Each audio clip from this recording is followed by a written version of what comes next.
To talk about the project that I've been working on for the last 18 months, I think it is now. So what we've done at Cancer Council Australia, we've developed a wiki platform to develop and publish and update our cancer treatment guidelines. And so I guess most of you are not working in healthcare, right? So you all probably don't know what clinical practice guidelines are. So basically what it comes down to, or what a clinical practice guideline used to be, was a book like this. So it was a book, and the key of a clinical practice guideline is what they call a recommendation. So it's a statement that gives a bit of guidance to a health professional on how to treat a particular cancer.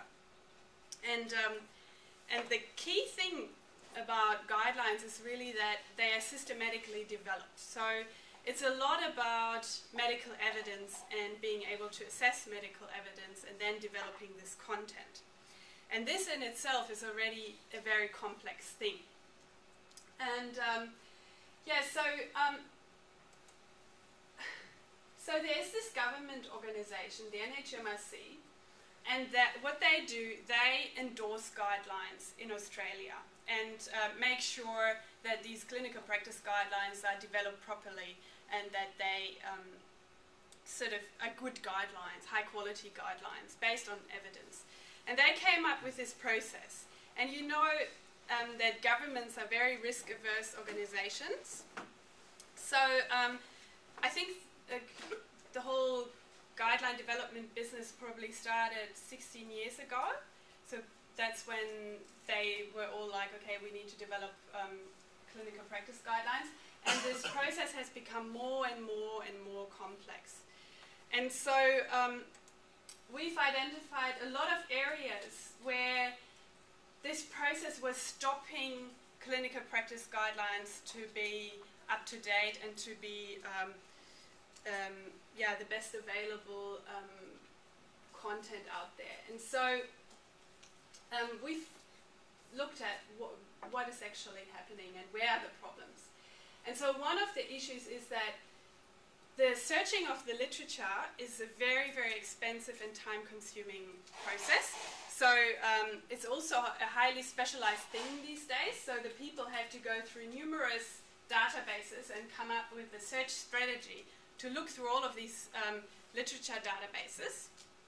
So that's we have a person who's only doing that and very specialized in developing these algorithms to go through and get all the evidence about a particular area.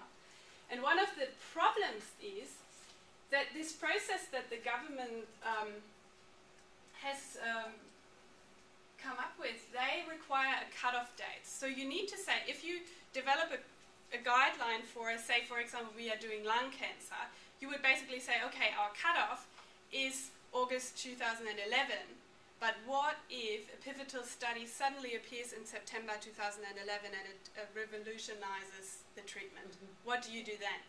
And up until recently, they didn't allow these new studies to be considered because they said, oh, we need a systematic search. It needs to be systematic, and when you just handpick particular studies, then you can have a bias in there, and they want to make sure that it's systematic, but at the same time you actually risk these treatment guidelines to be not relevant anymore. So that was one of the problems. Then there were all these templates that the clinicians had to fill out, and they were very, very complicated, and I just show a template that's hand-filled, filled in by hand, to show that a lot of the clinicians that we are working with, they are still, they are the best expert in the country, but they sometimes still like to do things by hand, And these templates drove a lot of those people nuts, because there were 4 different pieces of papers and they had to work around. And we were like, okay, we need to do better than that, because we don't want grumpy Dr. Houses in our teams.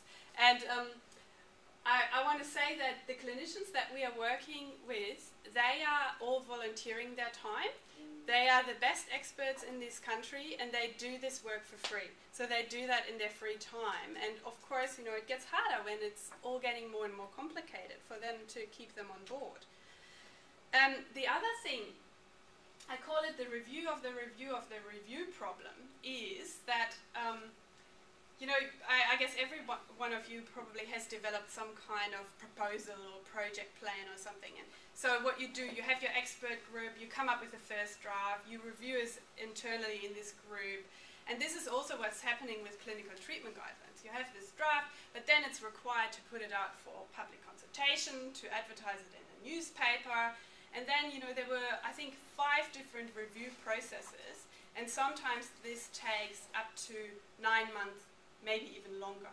And again, that is a problem. And we have, like a result of this, is that our teams are getting very exhausted. The other result is that, you know, you come up with your book, you bring it to the printer, but it's already out of date by the time it's there.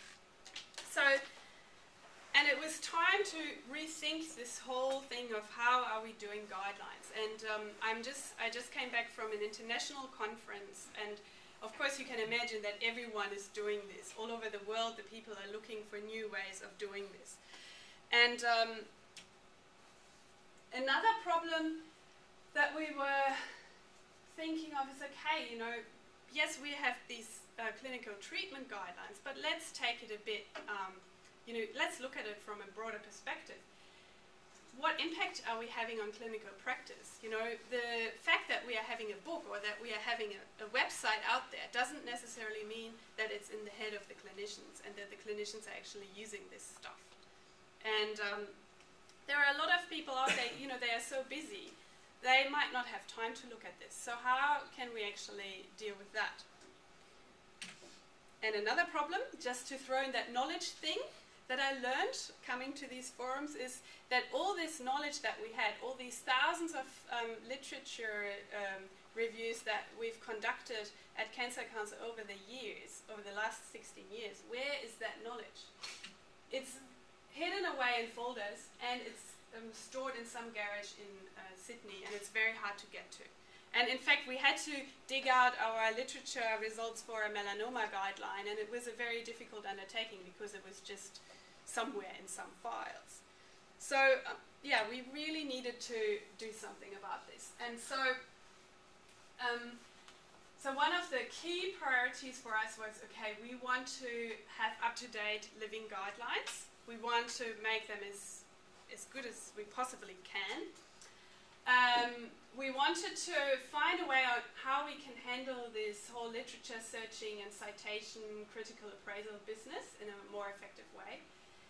Then we wanted to use this idea of what wikis, I guess, stand for, the idea of the crowd, the idea of lots of people doing a little bit each, because we realized, okay, we have all these expert clinicians, but they are getting exhausted, and we need to make it more sustainable.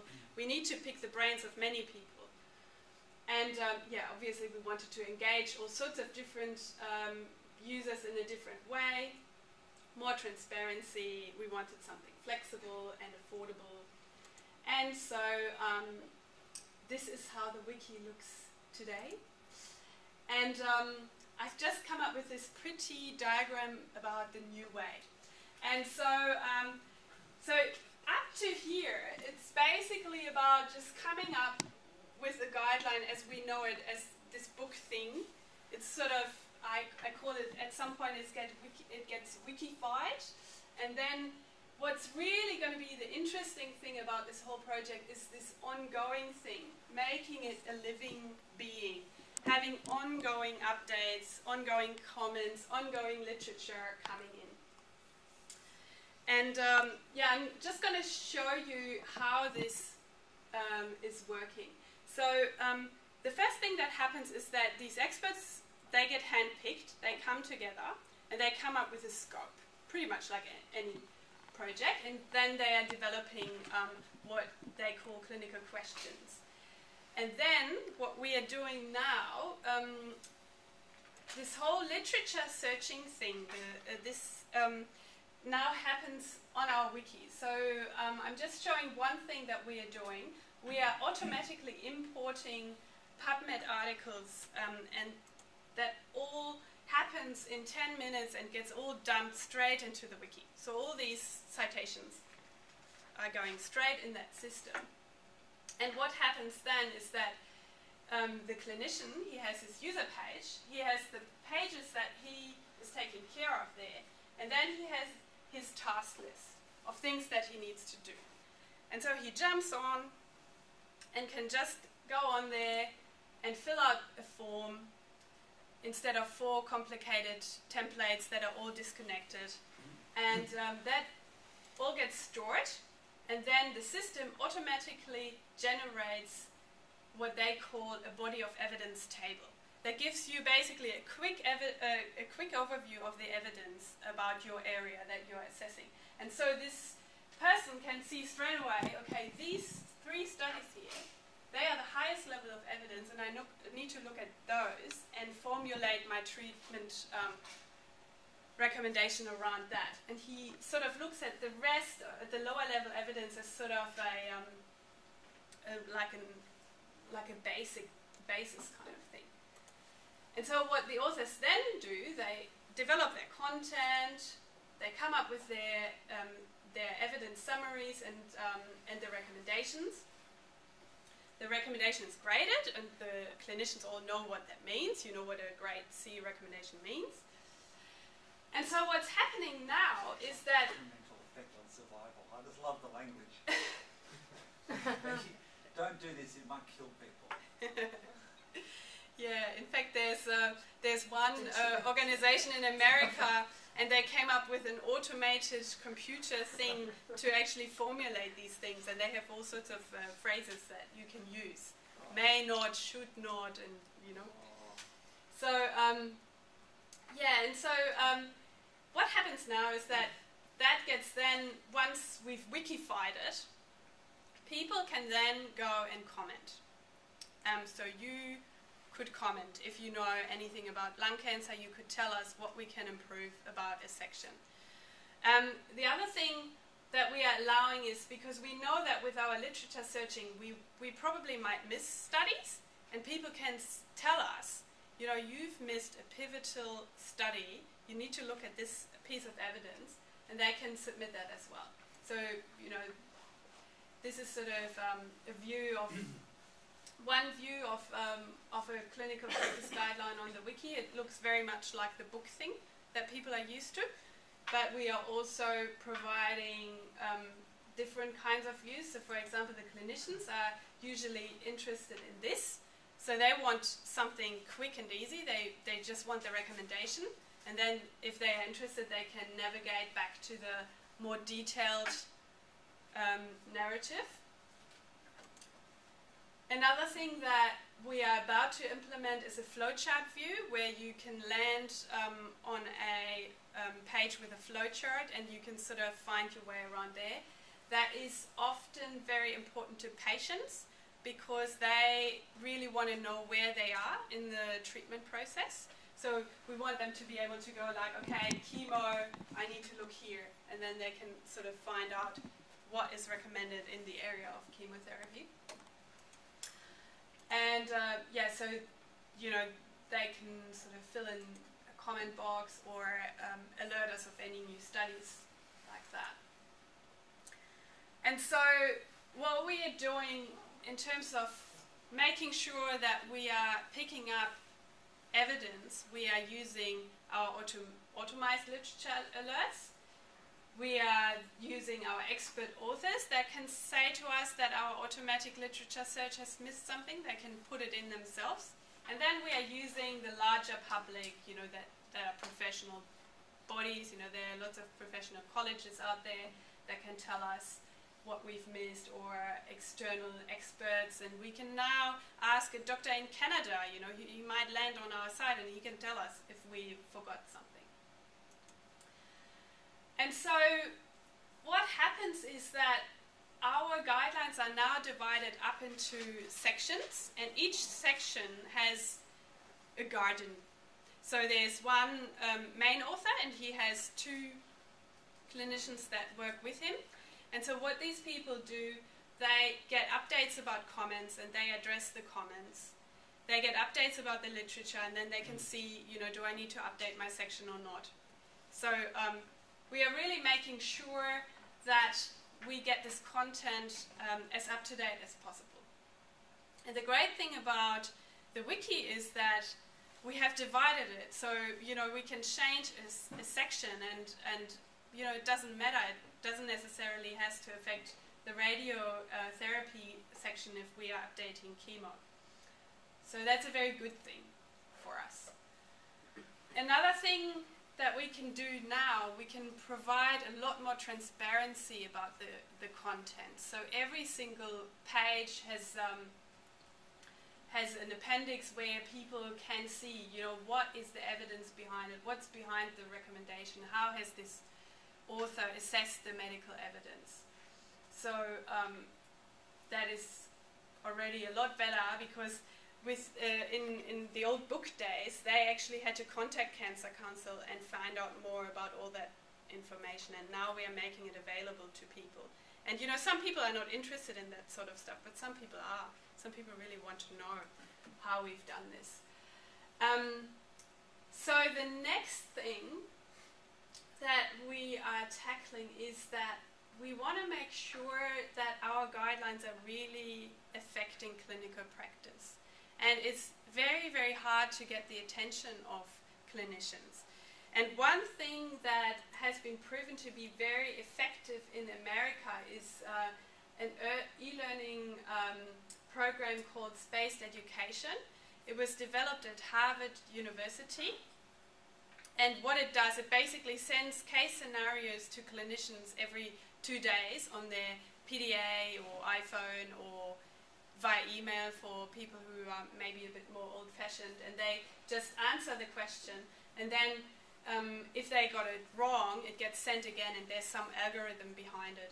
And they did some trials, and they found out that it is increasing knowledge retention and very effective. And clinicians like it because it's quick and easy, because they are so busy, so they can do this.